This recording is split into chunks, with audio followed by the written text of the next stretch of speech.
अबे गण्या भाऊ, चांगला मटन भात जेवलास आणि भांडे गिंडे कोण घासेल बे? आता भांडे मीच घासू का बे?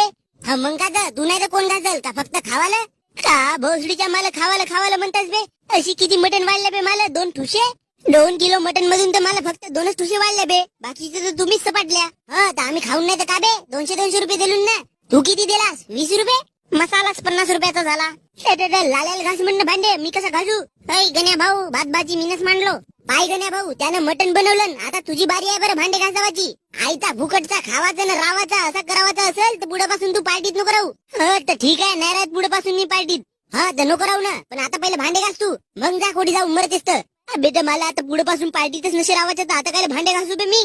तुझ्या कानाखाली 2 शेकतो गण्या भाऊ. म्हणजे आता नुसते भांडे नाही घासलो म्हणून तू मला 2 मारशील? मी 2 मारतो, 4 होऊन जातात घे. आता मला राग घेऊन आला ना तर काही नाही, या भांड्यासकट तुझ्या घरचे भांडे घास.